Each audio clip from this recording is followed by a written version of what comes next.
Randy Johnson, you talk about blowing somebody away. He'd throw that slider, and you'd see all right-handers basically falling over the other side of the plate. A complete game, 3-hit shutout. And Randy Johnson has thrown a perfect game. This dude was playing at a different level. Randy Johnson has won 300 games, and you can say he has punched his ticket to the Hall of Fame in Cooperstown, New York.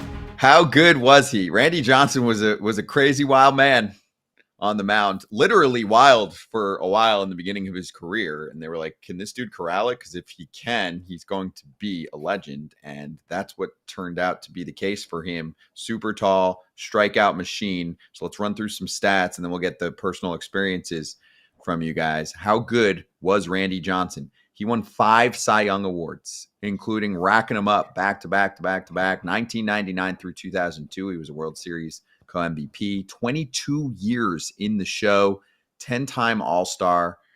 Average season was a close to 6-win player in a low 3s ERA.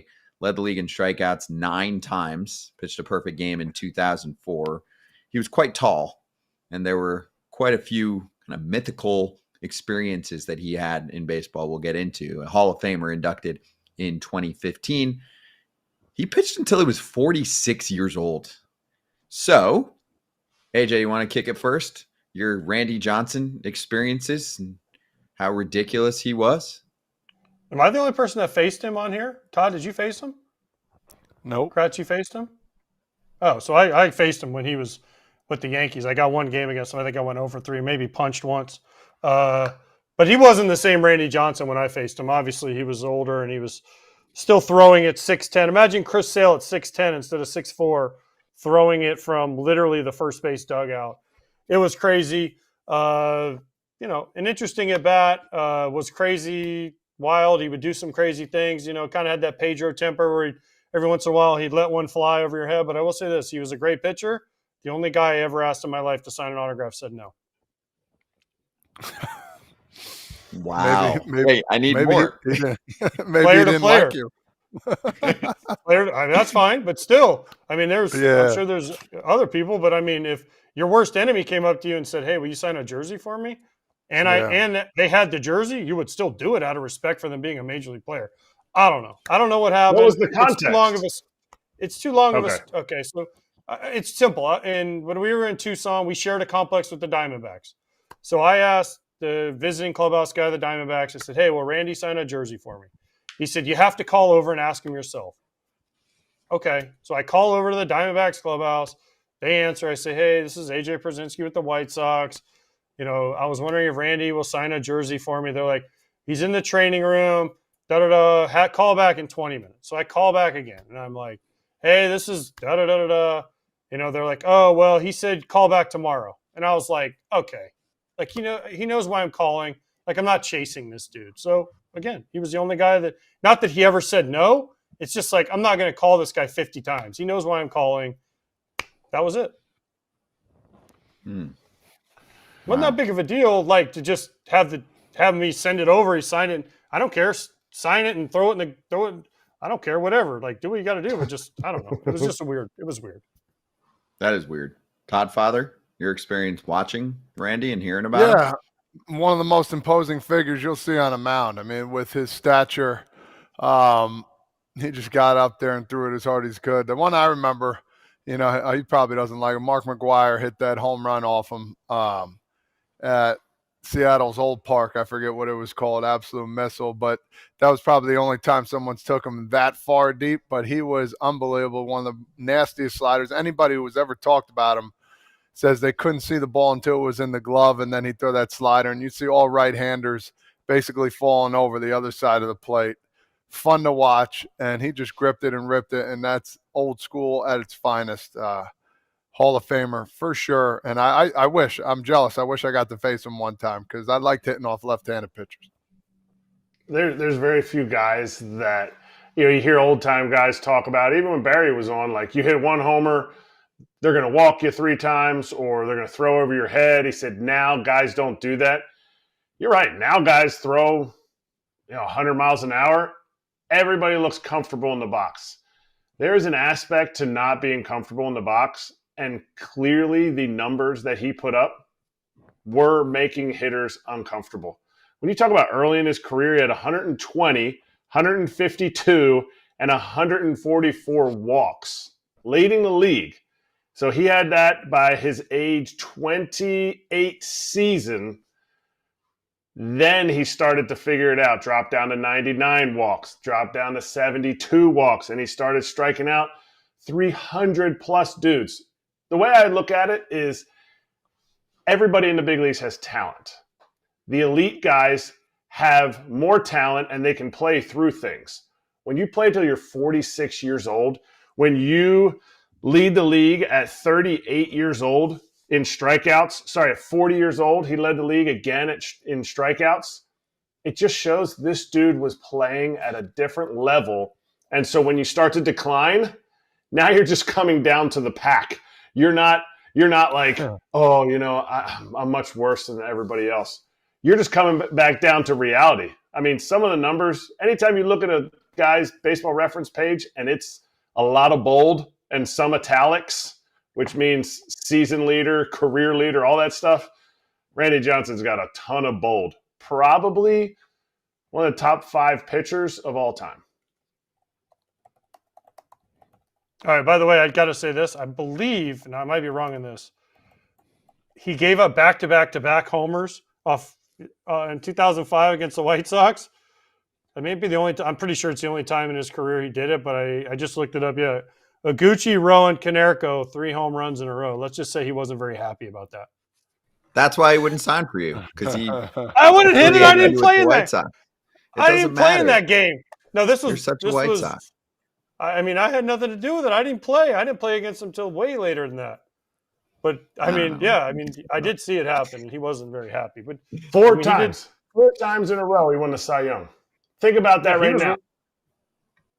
He was awesome. He was awesome. Do you think that there are certain legends in sports that have an excuse to kind of be a jerk? Right? Like some people would say like, oh, MJ, like he was so competitive that he was a jerk about certain things. Okay. I mean, that's a reason. That's not an excuse. That doesn't enable you to be a jerk. I just think you live in a different world. I don't think anybody understands what it's like to be Randy Johnson, and that's fine. So, but he doesn't have to take it out on everybody else. Some superstars are introverts. They don't want the attention. They don't want somebody calling to ask for their autograph. But it's part of it's a mutual respect for the other humans that you're in a sport with. And I don't think there's a place for it, but obviously I was as high up as Randy Johnson was. I was down here. So, and I get that, but on the level of human beings, we're still both human beings. So to me, that's where I think everybody should be treated fairly and respectfully. Well, if he's just like, I hate the world, Todd Filer, so I want to strike everyone out, and I'm going to have to be mean and just sacrifice my character because this is me and this is how I'm at my best. I don't know. I mean, I'm probably just creating an excuse for him, but I can't get inside his head. A bird too. Certainly, I do remember that part. Yeah, he even heard a bird. That was the All-Star game in spring training. Spring training, yeah. Oh, spring training. Yeah, the All-Star game was. Do you remember the All-Star game moment? The backwards throw with John Kruk. Yeah. Hand in yards. He threw over Kruk, and then Kruk's just like, "Yeah, I'm good. I don't really want to do this.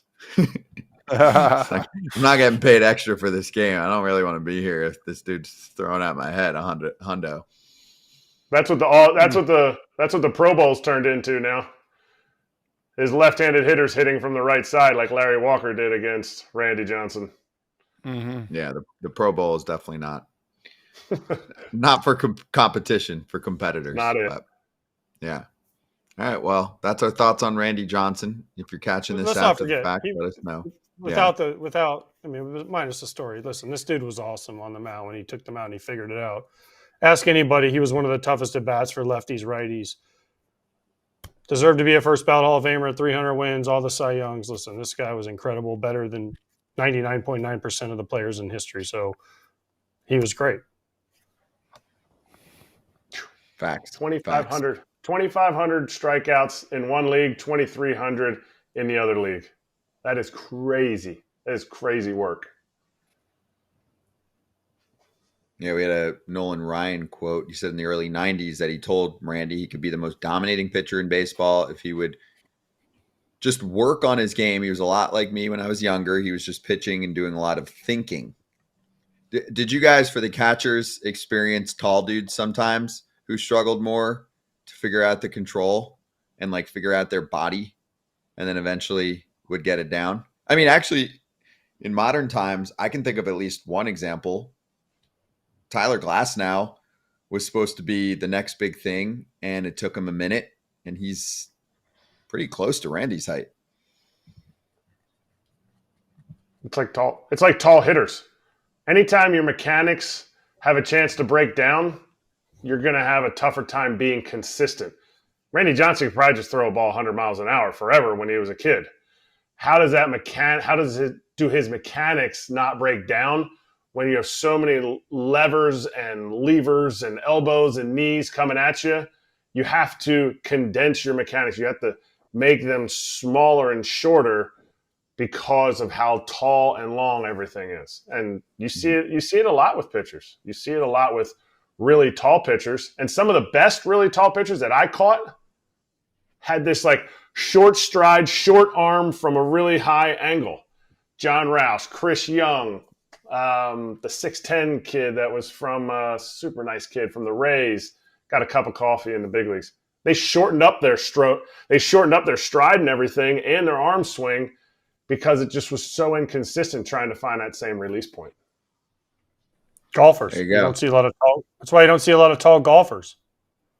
A lot of tall golfers can mash the ball, but they have a hard time repeating it because it's such a long levers and so many things to get in sync. It's one of the, like I said, most golfers, now there are exceptions, but most golfers are fairly short. It's almost like when people came up with some of these sports, they were shorter. Right? Baseball's how old now? Oh, you mean in like history? Yeah. I hear you. Yeah. I mean, they didn't have all these friggin' 6'8" monsters walking around back then. People have gotten taller. It's a thing. All right, so that's Randy Johnson. We've been doing this series for a minute. Ichiro, Barry Bonds, etc. If there's someone we should talk about, let us know. Hey, everybody. Be sure to like and subscribe for more content. We're back here every weekday, all year long, so do not miss an episode. The videos are coming in all day. Here's another video you might enjoy. Baseball the way it should be covered.